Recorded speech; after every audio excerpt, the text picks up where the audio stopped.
महापुराण कहते हैं, गणेश पुराण कहते हैं, क्योंकि सीधी सूंड के गणेश जी को मनाने के लिए महाराज मंत्र की 50 माला करना पड़ती है। तो समझ लो सीधी उल्टी सूंड के गणेश जी को मनाने के लिए मात्र 5 माला में भगवान गणेश प्रसन्न हो जाते हैं। अर्थात उल्टी सूंड का गणेश शीघ्र प्रसन्न होता है। महाराज भगवान बैठ गए गणेश जी महाराज, इसलिए हमारे हिंदू रीति शास्त्र रीति कहती है गणेश जी जब जब खड़े होते हैं तब तब संहार करते हैं। गणेश जी जब जब खड़े होते हैं तब तब किसी ना किसी का संहार करते हैं। और गणेश जी जब बैठे रहते हैं तो सुख समृद्धि वैभव आनंद संपदा प्रदान करते रहते हैं। यहां तक जो जीवात्मा मर कर आती है, जो जीवात्मा भगवान गणेश के सम्मुख में आकर प्रथमता में खड़ी होती है, उस जीवात्मा के सम्मुख खड़े होने पर गणेश जी उसका फल भी प्रदान कर देते हैं। जा, मैं तुझे, तू मेरे सामने खड़ा है, मैं तुझे ये सुख देता हूं, जा। तो गरुड़ पुराण कहती है सबसे पहले वो जीवात्मा शिव से होते हुए, कालों के काल महाकाल से होते हुए सीधे विनायक के पास गणेश जी महाराज बैठते अपने सिंहासन पर लेखनी लेकर, उसका भाग्य पढ़ते हैं। स्वयं चित्रगुप्त महाराज गणेश जी के सम्मुख में भाग्य पढ़ने के लिए पोथी देते हैं, लेखनी पढ़िए प्रभु। और गणेश जी महाराज जब भाग्य पढ़ना प्रारंभ करते हैं तो क्या देखते हैं श्री गणेश जी महाराज कि इसके भाग्य में बहुत सारा दुख भोगना लिखा है। तो गणेश जी की आंख में जल भर जाता है। गणेश जी उसके दुख को कैसे न कैसे जानकर शिव की आराधना इसने करी है। शंकर को 1 लोटा पानी चढ़ाया है, शिव को दीप जलाया है, शंकर को बेलपत्र चढ़ाई है। तो गणेश जी महाराज अपने पिता का स्तमन करते हुए उसके जितना नरक का भोग उसको भोगना है उसमें से आधा श्री विनायक श्री गणेश जी महाराज कम कर देते हैं। ऐसे श्री गणेश जी महाराज, इसीलिए शास्त्र कहे महाराज हैं तो बैठी हुई मूर्ति लेकर आए। और गणेश जी लाए मना नहीं है, गणेश जी जब लेकर आए तो घर में बिठाने के लिए ला रहे हैं तो राइट सूंड का गणेश लेकर आए, सीधी हाथ का। आपका सीधा हाथ देख लेना, उसी के हिसाब से गणेश जी को अपनी ओर रखकर, या गणेश जी का सीधा हस्त कमल देख लेना। आपका तो उल्टा मान्य होगा जब आप देखेंगे तो गणेश जी का जो सीधा हस्त कमल हो उस साइड अगर गणेश जी की सूंड है तो वो सूंड का गणेश घर के अंदर विराजमान हो। उल्टी सूंड का गणेश, लेफ्ट सूंड का गणेश, ये गणेश व्यापार व्यवसाय फैक्ट्री दुकान बिजनेस ऑफिस जगह पर विराजमान हो। बहुत ध्यान देना, उल्टी सूंड के गणेश बहुत कम बनते हैं। क्यों कम बनते हैं? इसका शास्त्रीय प्रमाण है।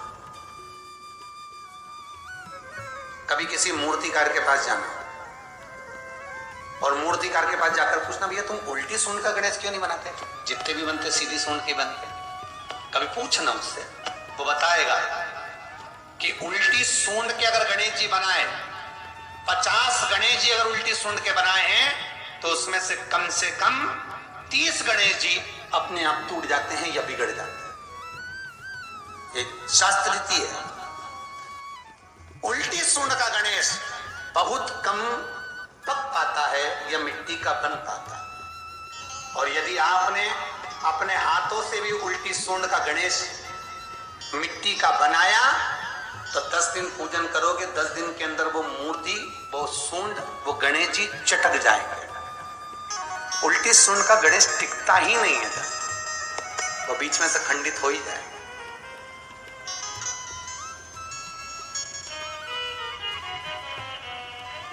वो तो स्वयं गणेश जी कृपा करें, स्वयं विनायक कृपा करें और उल्टी सूंड के गणेश जी अपने को मिल जाएं और वो गणेश जी हमारे घर में आ जाएं तो वो फिर नहीं चटकते।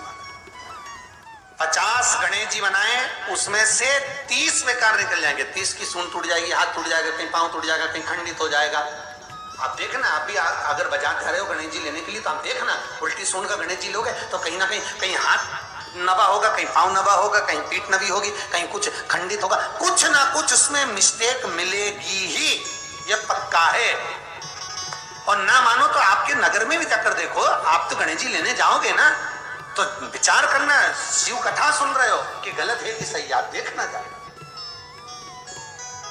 सीधी सूंड के गणेश जी देखोगे तो खंडित कम मिलेंगे, और उल्टी सूंड का अगर गणेश जी ढूंढोगे तो कहीं हाथ की उंगली, कहीं पांव, कहीं पीठ, कहीं कमर, कुछ ना कुछ उसमें कमी मिलेगी ही, ये पक्का। शिव महापुराण कहते हैं, गणेश पुराण कहते हैं, क्योंकि सीधी सूंड के गणेश जी को मनाने के लिए महाराज मंत्र की 50 माला करना पड़ती है, तो समझ लो उल्टी सूंड के गणेश जी को मनाने के लिए मात्र 5 माला में भगवान गणेश प्रसन्न हो जाते हैं, अर्थात उल्टी सूंड का गणेश शीघ्र प्रसन्न होता है। महाराज भगवान बैठ गए गणेश जी महाराज, इसलिए हमारे हिंदू रीति शास्त्र रीति कहती है गणेश जी जब जब खड़े होते हैं तब तब संहार करते हैं। गणेश जी जब जब खड़े होते हैं तब तब किसी ना किसी का संहार करते हैं, और गणेश जी जब बैठे रहते हैं तो सुख, समृद्धि, वैभव, आनंद, संपदा प्रदान करते रहते हैं। जय महाकाल साथियों, गणेश जी की प्रतिमा मूर्ति जब घर में लाएं तो वह बैठी हुई लाए, खड़ी मूर्ति प्रतिमा घर में नहीं लानी चाहिए, गुरुदेव ने बताया है।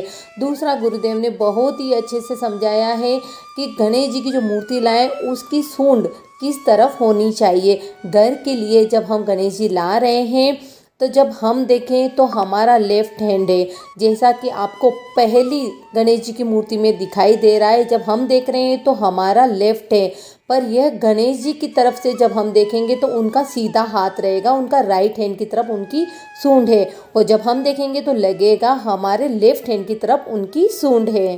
तो ऐसी सूंड वाले गणेश जी घर में स्थापित करने चाहिए, घर में पूजा के लिए लाने चाहिए। और दूसरा, आपको दूसरी प्रतिमा मूर्ति दिखाई दे रही है जिसमें हमारे सीधे हाथ की तरफ गणेश जी की हमें सूंड दिख रही है, पर यह गणेश जी के लेफ्ट हैंड की तरफ, उनके उल्टे हाथ की तरफ उनकी सूंड है। तो यह दूसरी वाली जो प्रतिमा है वह व्यापार स्थान के लिए बहुत अच्छी मानी जाती है। व्यापार स्थान के लिए आप दूसरी वाली प्रतिमा ला सकते हैं। घर में अभी स्थापना के लिए लाएं तो आप पहली वाली लाएं जिसमें गणेश जी के राइट साइड में उनकी सूंड हो, और जब हम देखें तो हमारे लेफ्ट साइड में।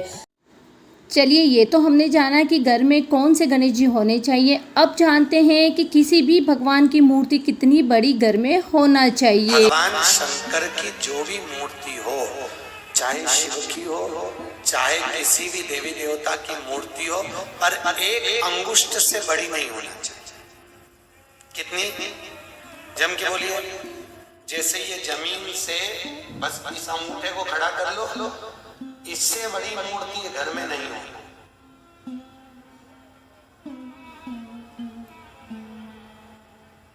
अगर इससे बड़ी मूर्ति हमारे घर में होती है तो उसको सेवा की जरूरत मंदिर जैसी पड़ती है। कैसी सेवा चाहिए फिर? मंदिर जैसी। अगर इससे छोटी मूर्ति है तो आप उसको शक्कर का भोग लगा दो, खड़ी शक्कर रख दो, मिश्री रख दो, गुड़ रख दो, तुम्हारी मर्जी पड़े कैसे भी कपड़े पहना दो। अगर छोटी मूर्ति है तो भगवान को कैसे भी आप घर में रख सकते हो, पर इससे जहां मूर्ति बड़ी हो गई तो उसको बड़ी सेवा की जरूरत पड़ती है। और हमेशा याद रखो, शिवलिंग घर में जो शंकर भगवान का शिवलिंग होता है वो कभी पोला नहीं होना चाहिए। वैसे तो हिंदू धर्म की शास्त्र रीति कहती है कि घर में कोई भी मूर्ति पोली नहीं होना चाहिए, किसी भी मूर्ति को पोला नहीं होना।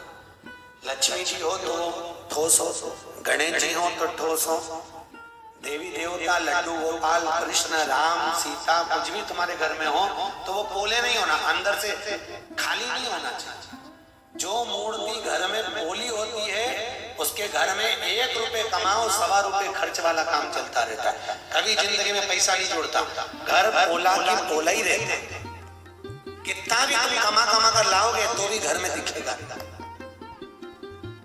और किसी किसी के घर में अगर मूर्तियां अगर ठोस है, मूर्ति अंदर से अगर भरी हुई है, तो अगर 2 रुपए भी कमाएगा तो घर में बचत दिखेगी। और अगर घर में मूर्ति पोली है तो कितना भी कमाएगा वो खाली की खाली ही दिखेगी। कई लोग कहते हैं महाराज जी हमारे घर में बरकत नहीं दिखती है, मेरा पति कमाता, बेटा कमाता, बड़ा बेटा कमाता, खूब कमाता, पर घर में पैसा नहीं दिखता, घर में पैसा नहीं दिखता। तो टिके कहाँ से? जरूर तेरी तिजोरी में, जरूर तेरी पूजन में कोई लक्ष्मी जी की मूर्ति या गणेश जी की मूर्ति या किसी देवता की मूर्ति बोली होगी, इसलिए घर में लक्ष्मी टिक नहीं रही, घर में पैसा बना रहता। मूर्ति ठोस, कैसी मूर्ति होना चाहिए? जम के बोलिए, ठोस, पोली नहीं होना चाहिए। तो महाराज पोली मूर्ति का क्या करें? तो कुछ मत करो, मेन लाओ बाजार से, राल लाओ या मेन लाओ, कुछ भी मेन लाकर, मोम लाकर, वो मोम नहीं होता, उस मोम को पिघलाकर उस मूर्ति के अंदर भर दो। और मूर्ति ये नहीं कि अपने को पोली है तो घर से बाहर निकाल दो, उसको ठोस, उसको ठोस।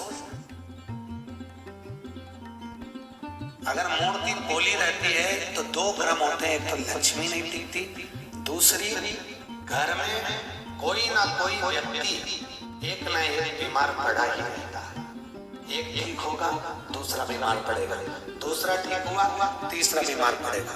मतलब डॉक्टर में कहीं ना कहीं किसी ना किसी रूप में हफ्ते में, महीने भर में पैसा जाना है, जाएगा, रुकेगा नहीं। महाराज बोला